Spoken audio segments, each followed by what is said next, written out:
The Galactic Council Hall stood in silence.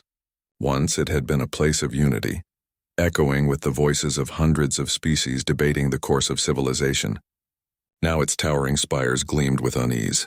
The seats of humanity were empty, cold, hollow reminders of a betrayal too recent to fade. The betrayal had been slow and deliberate.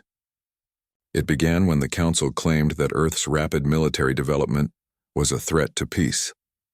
Humanity had entered the stars not to conquer but to survive, bringing innovation, medicine, and unmatched resolve. Yet fear spread among the elder races. They whispered that the humans grew too fast, thought too freely, and refused to bow. The decision came cloaked in diplomacy. They would temporarily restrict Earth's access to the core systems for stability. Cargo vessels were halted, orbital trade routes sealed. Human colonies were cut off one by one. Then came the sanctions, the forced dismantling of human fleets, the freezing of all diplomatic channels. When the Earth delegation protested, their words were ignored. When they resisted, the Council sent fleets to enforce the decree. The betrayal became clear when those fleets fired first. Millions died. Entire orbital cities vanished under plasma bombardment. And when the smoke cleared, the Council declared humanity contained. They thought it was over. They thought humans would kneel. They were wrong. Years passed. The core systems thrived without the humans, or so they believed. Trade continued, the Council debated, and the galaxy spun on. But in the outer rim, far from their reach, something began to move. The first signs were whispers. Merchant convoys vanished along the dark lanes. Mining colonies sent distress signals that never reached anyone. Stations along the frontier reported ghost ships, massive silhouettes that appeared out of the void, lingered for moments, and vanished again. No one knew who commanded them. No one dared to investigate. Then one day a transmission reached the Council. It came without identification, without encryption, and in every known frequency. "This is Earth Command," the voice said, calm and steady. "We remember." Across the chamber the delegates froze. The voice was unmistakable, human, fluent, carrying a tone no machine could imitate.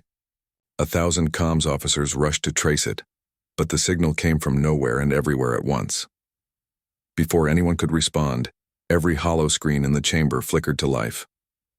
What they saw silenced even the most arrogant of species. A fleet. Not a ragtag collection of civilian ships or ancient relics, but an armada unlike anything ever built. Black hulls gleaming with solar armor, carriers the size of moons, cruisers arrayed in perfect formation.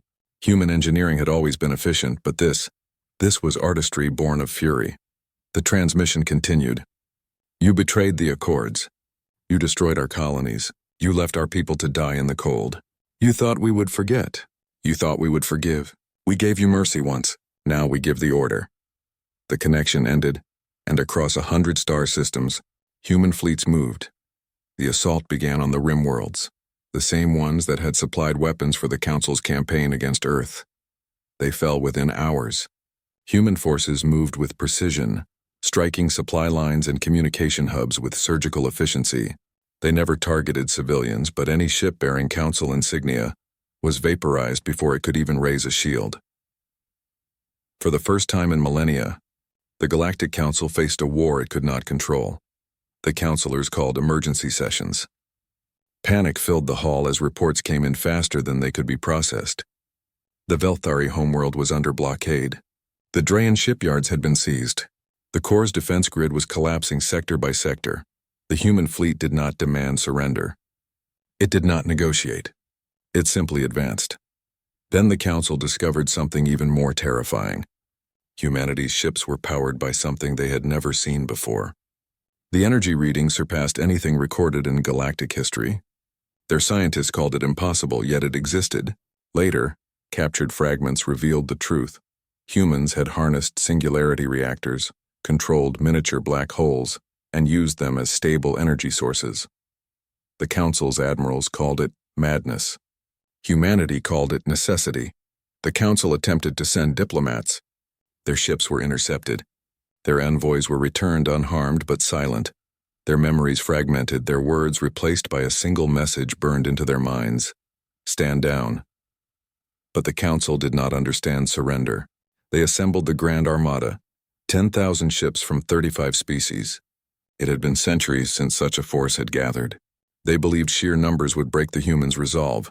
The battle that followed was later called the Silence of Horus Prime. Human fleets waited in the shadow of a dying star, using its radiation to mask their presence. When the Grand Armada entered orbit, confident and proud, humanity unleashed what it had prepared for years. A storm of kinetic lances tore through the void, striking faster than light. Artificial singularities opened amid the Council's lines, swallowing cruisers whole.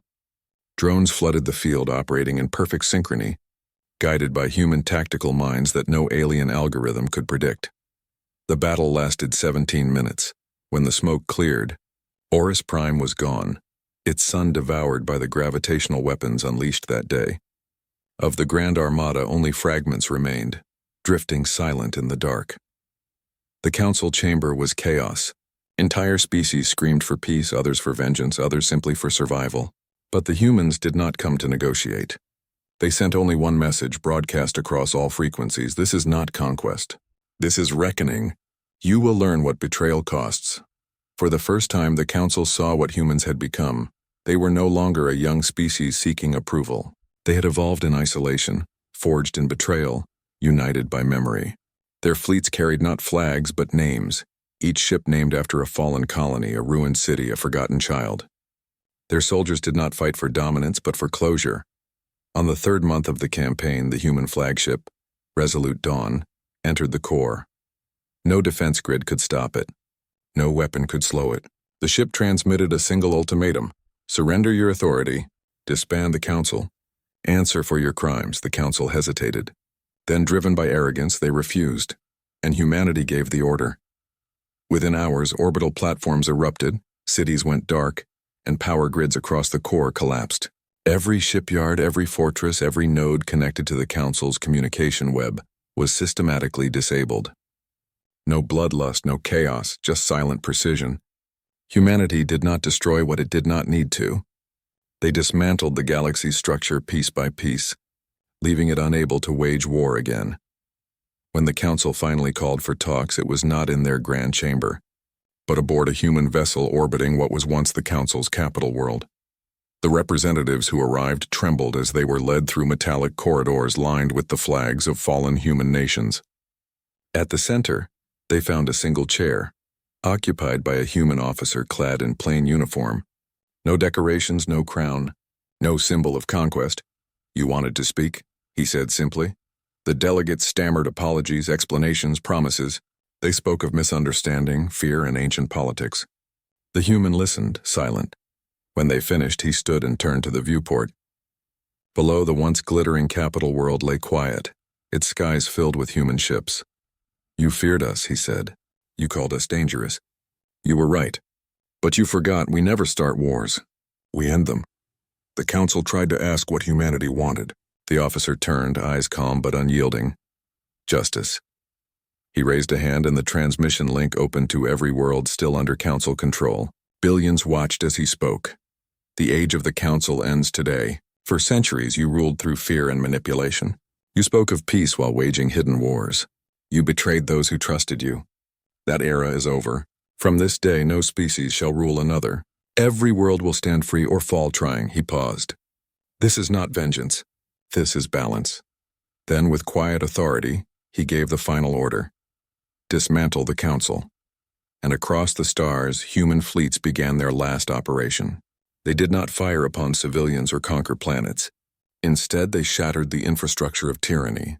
Orbital fortresses deactivated. Slave markets were erased. Secret labs that had experimented on lesser species vanished under controlled detonations. Humanity became not destroyers but executioners of justice. When it was done, they withdrew. No banners, no parades. The fleets turned and vanished into deep space, leaving behind silence and freedom. In the years that followed, the galaxy struggled to rebuild. Without the Council's control, chaos erupted, but from it came something new. Small alliances, free colonies, and worlds that once bowed in fear now learned to stand on their own. Some whispered that humanity had vanished entirely. Others claimed they watched from the edges of known space, ensuring the balance remained.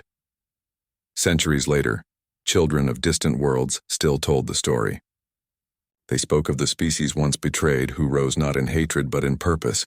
They spoke of the voice that echoed through the stars, the calm command that ended an age. Galactic Council betrayed humans. We gave the order. And in that phrase lay both warning and legend, because in the galaxy's darkest hour, humanity had proven what no other species dared believe, that mercy could build civilizations, that vengeance could restore balance, and that when